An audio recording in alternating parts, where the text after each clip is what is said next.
Thank you for giving me the opportunity. My name is Snehal. I work with Cloud Lending. Hold the mic a little higher. So our vision is to bring all lending institutions, regardless of their sizes, who use antiquated softwares onto the cloud. Even higher. All right. I would like to, so let's see what business problem we are solving.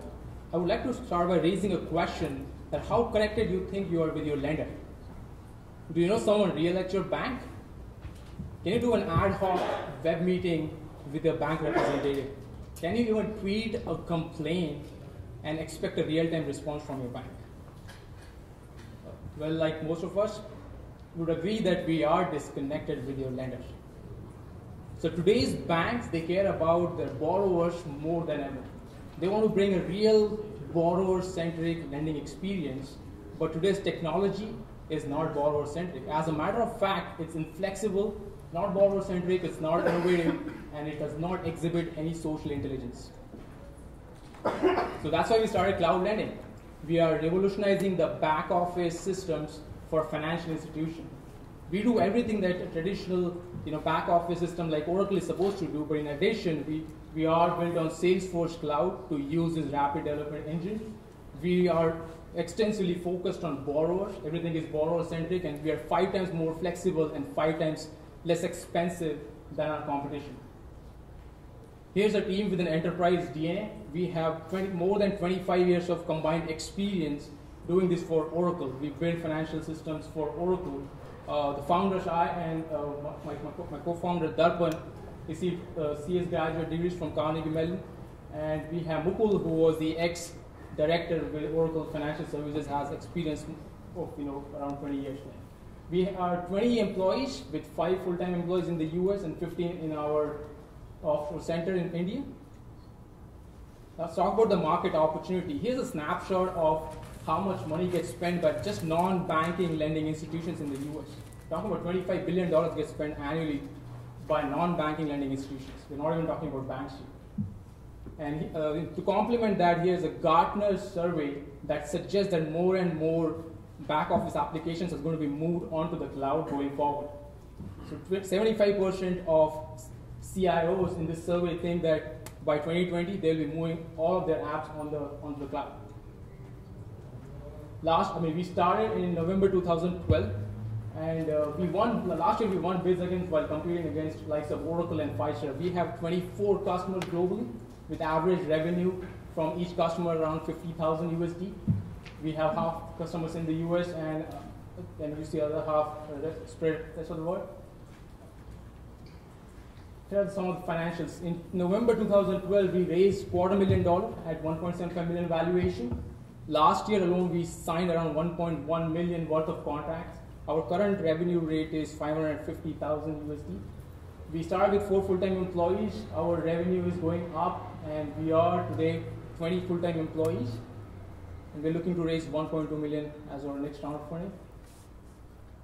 So as more and more financial institutions are making a move onto the cloud, there is going to be a company who's making $1 billion out of it. So we want to give it a good shot at it. Thank you.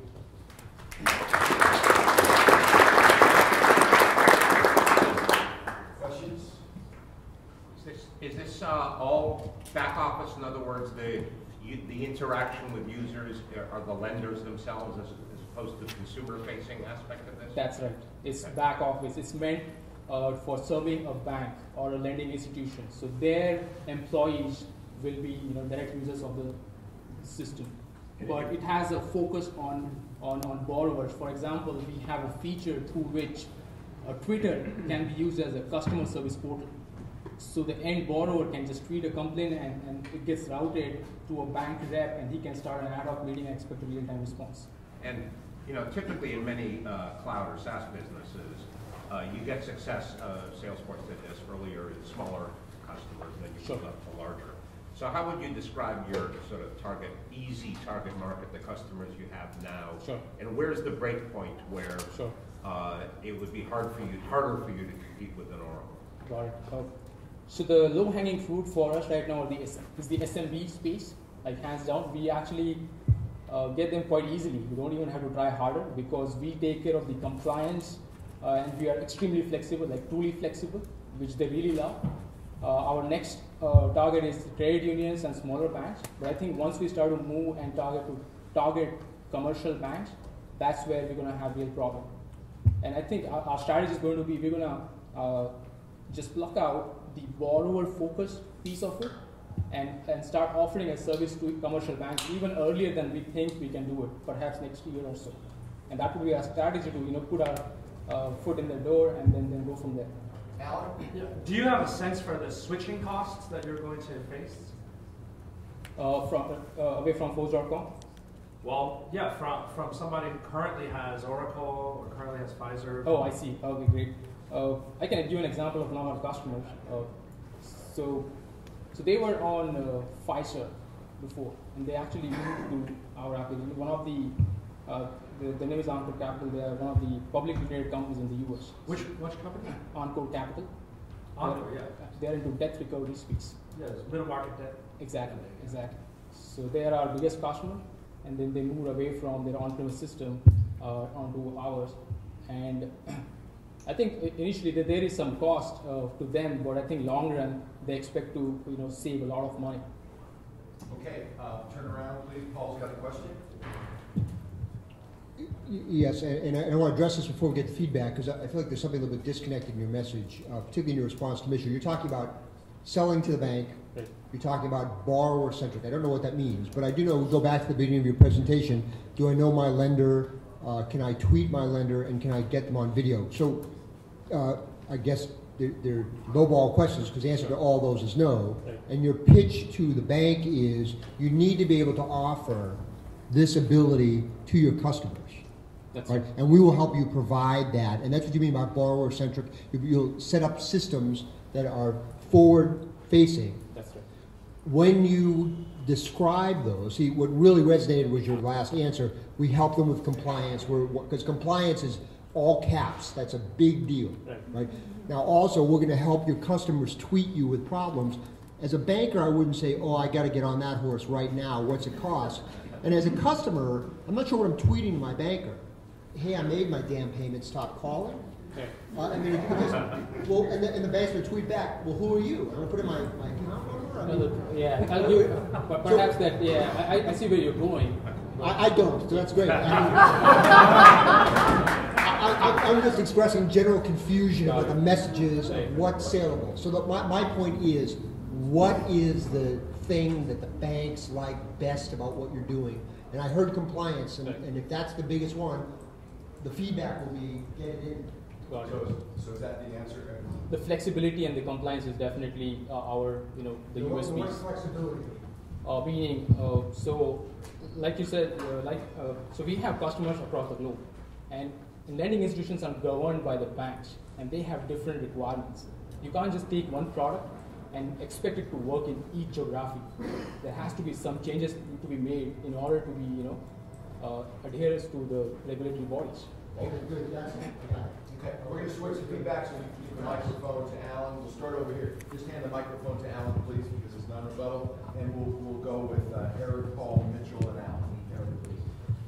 Well, I thought it was a good presentation. I also was just trying to tie it all out in my own head, and in Paul's question, he sort of preempted a little bit of my feedback, but that's all right. No, that's right, exactly. But I'm just going to drone on since I pay the dollars.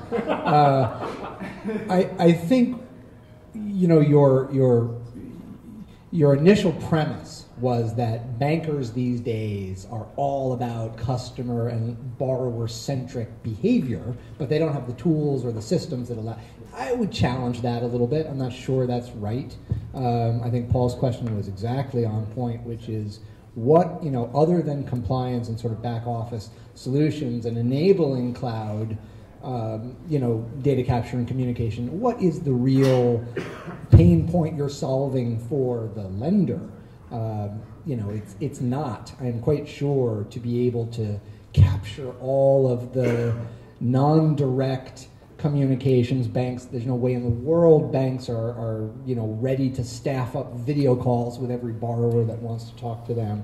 And so I'm just not sure that part of the presentation served your ultimate message. And either we're missing something or you need to refocus that message. So in the latter part of your presentation, and especially in your response to the panel questions, I think it's become a little bit more clear. I'm still struggling to weave it all together and not quite doing it, but you're obviously doing something right, and that's great. Paul.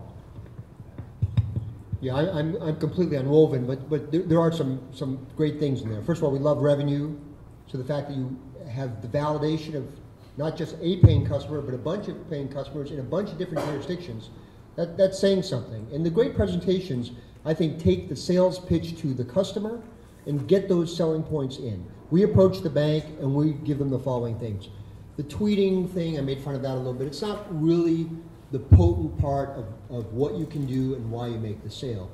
If you are able to help banks with their compliance issues and save money and be more efficient, if you are able to help banks customize certain products for regulatory reasons so they comply with different jurisdictions in a manner that's more cost effective and maybe better than they can do on their own, that's very powerful.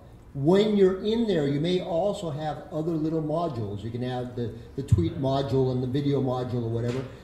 By the way, I happen to have a direct personal relationship with the people at my bank, and I can get them on the phone anytime, but I'm not a typical bank customer. I've got some other things going on that put me in a different category perhaps. So those tiny people, as Eric points out, they're not big profit centers. They have tiny loans and they need a lot of servicing. So if you rotate this presentation around to this is how I got the contracts, this is what they like the best, and by the way, I could scale, because 45 grand is not a lot of money, I could scale to 500,000 each, because I've got this bag of tricks and I'm going to feed those in one by one, and each one's going to be incremental revenue. That's cool. You just started, to me, in the wrong place. Okay. Mitchell, please. First of all, I thought it was a very good presentation for the reasons we've heard. I'll echo what everybody else said, which is, I mentioned we only invest in enterprise software. This is right in the sweet spot of where we invest. But part of the reason we like to invest and other people don't in enterprise software is because we like to invest in the boring, ugly, complicated stuff, not in all the sexy, glitzy, consumery stuff.